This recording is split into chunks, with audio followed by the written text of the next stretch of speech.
Serious stuff now. Fox News reporting that FBI officials have yet to find any evidence that warrants criminal charges in the IRS targeting scandal. And by the way, an Obama donor is running the internal IRS investigation for the administration. Let's bring in Tea Party News Network's Scotty Hughes, get her thoughts on this.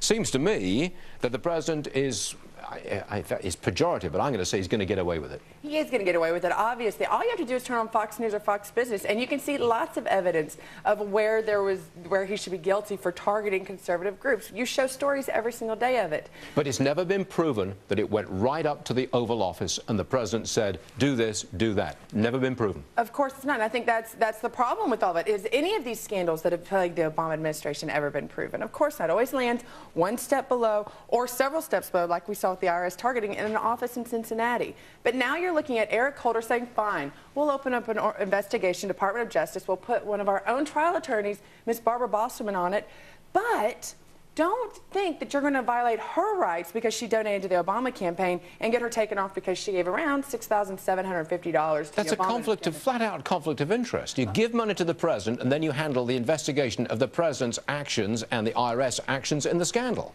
But what you're asking for, the Department of Justice to actually open up and look at her personal political beliefs and her personal political contributions, that's a clear violation of her equal opportunity rights. If I asked her to open up like that, I am violating her rights. That's what you're saying. Hence the hypocrisy. I can't do it. I'm not saying it. That's what Eric Holder said in response to Representative Issa and Representative Johnson's letter that brought this all to the attention. None of this would have been known unless two people brought it up. What are you going to do? No criminal prosecution from the FBI and an in-house investigation that's compromised. You've lost. I don't know. We haven't lost because we brought it to the public attention. That's the number one key. And especially when you're looking at Chris Christie right now, whether you like or don't like him, all the stuff that's going on with him, and they've already got 2 criminal investigations into him going on from the Department of Justice, but yet we don't see anything on this. It just gives us another chance to tell the American people this is what is wrong with our administration and this is how they're hypocritical. What about all the new rules, though, that are obviously aimed at the Tea Party to do this out in the open? Okay, you know, forget about, you know, some rogue office. We're going to openly set up new rules and boundaries to mitigate or totally eliminate the effectiveness of the Tea Party. And it's going to be, it's across, they're supposedly applying these new rules to all 501c4s, but we know how it's going to work. It's going to go against definitely the conservative groups, but yet groups like Media Matters, their 501c4 and other groups, they're not going to get held accountable of it. The point is, it's our job to make sure the American people know what is going on. Right now, nobody's listened to us. Apart from which the damage has been done.